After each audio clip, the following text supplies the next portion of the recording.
اس کے نیچے سے. لیکن تیسرا عذاب جس کا ہم شکار ہیں اور جس کے بارے میں رسول اللہ صلی اللہ علیہ وسلم نے دعا مانگی تھی کہ اللہ میں تیرے چہرے کی قسم کھا کے کہتا ہوں کہ تمہیں اس عذاب کا شکار نہ کرنا کہ وَيَلْبِسُكُمْ شِيَعًا وَيُذِيقَ بَأْسَكُمْ بَأْسَ بَعْضٍ، میں تمہیں گروہوں میں تقسیم کر کے ایک دوسرے کو لڑانے کا اور طاقت کا مزہ چکھاؤں. پہلے ہم شیعہ سنی میں لڑتے تھے، پھر ہم اس میں لڑنا شروع ہو گئے، کس میں؟ اپنا پنجابی پٹھان بلوچ میں لڑنا شروع. اب ہم اداروں میں لڑنا شروع ہو گئے ہیں. لڑیں گے نہیں لڑے، یہ اس کے خلاف، یہ اس کے خلاف، یہ اس کے حق، اس کے حق. تو اصل میں بنیادی مسئلہ یہ ہے کہ ہم اس عذاب کا مسلسل دن بدن بڑھتے ہوئے شکار چلے جاتے ہیں. اس میں دو چیزیں ہوتی ہیں.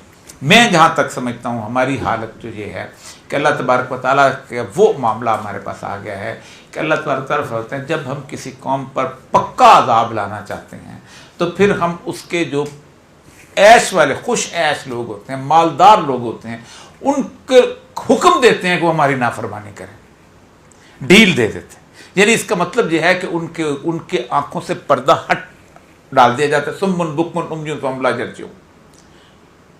وہ پھر کہتے ہیں کوئی نہیں، بچے چیختے ہیں تو چیخیں. اگر کسی کا 8 سال کا بچہ جو ہے یا 10 سال کا بچہ جو ہے وینٹیلیٹر پہ چلا گیا ہے تو اس کی چیخوں کی آوازیں نہیں سنائی دیتی ان کو. اگر 16 سال کے 18 سال کے بچے جو ہیں وہ اگر قید ہیں اور وہ جب مائیں ان سے ملنے جاتی ہیں تو وہ چیختے ہیں تو ان کی آوازیں سنائی دیتی، کیونکہ اللہ تعالیٰ نے اللہ نے فیصلہ کرنا ہے نا عذاب کا. تو کہتے ہیں جب یہ پکا ہو جاتا ہے، جب وہ نافرمانی کی انتہا پہ پہنچے، پھر کہتے ہیں اللہ کا ولا مرد لہو، پھر میں ایسا عذاب لگاتا ہوں کہ پوری دنیا میں کوئی ان کا مددگار نہیں رہتا. تو اس دن بھی میں نے کہا تھا یہ 3-4 مہینے کی مہلت ہے، ایک ڈھیل ہے جو دی جا چکی ہے، اس ڈھیل میں لگ رہا ہے آپ کو. کبھی کسی نے سوچا تھا کہ اس طرح مذاق اڑایا جائے گا عدالتوں کا؟ کبھی کسی نے سوچا تھا اس طرح کیا جائے گا؟ لیکن ہے، ڈھیل ہے، چلتی رہے گی.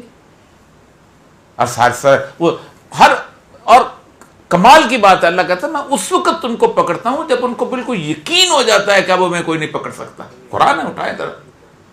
جب وہ سمجھ لیں گے کہ اب تو ہماری حکومت آنے والی ہے، اب تو ہم الیکشن پہ بھی قابو پا لیں گے، ہم تو نادرا کا اس کو بھی مینج کر لیں گے، ہم یہ بھی کر لیں گے، اب ہم اس پہ قابو، پھر اللہ کہتا ہے پھر میں اس کو پکڑتا ہوں. تو ہمارے اوپر اصل میں یہ ہے. اور اس کے عذاب کی بنیادی وجہ بار بار سنایا ہے کہ 75 سال سے ہم نے اس سرزمین میں جو اللہ کے نام پہ لی گئی تھی اس کو ہم نے بہت خواب تباہ کیا. دیکھیں، آپ کوئی انسٹیٹیوشن بناتے ہیں نا تو اس کے پہلے کیا لکھتے ہیں؟ آبجیکٹیوز آف دا انسٹیٹیوشن، کہ اس کے آبجیکٹیو کیا تھے. جب ایویلویشن کرتے ہیں، پڑھے لکھے لوگ ہیں آپ، تو کہتے ہیں evaluation in terms of the objectives, کہ اس بندے نے مقاصد کیا بنائے تھے، تو کیا وہ مقاصد حاصل کیے کہ نہیں. دنیا میں کسی ملک نے یہ مقاصد نہیں بنائے تھے جو ہم نے بنائے تھے، اور ہم نے ان میں سے ایک بھی اچیو نہیں کیا. تو پھر ہمارا فیلیئر کی لسٹ تو بن گئی ہوئی نا اوپر. تو یہ بات یاد رکھیے کہ یہ عذاب نہیں ہے، یہ بنیادی طور پر اللہ جھنجھوڑتا ہے تاکہ آپ کم از کم اور کچھ نہیں واپس آ جائیں. اور ایک لوگ اکثر کہتے ہیں اجتماعی استغفار کرو. اجتماعی استغفار کیا ہے؟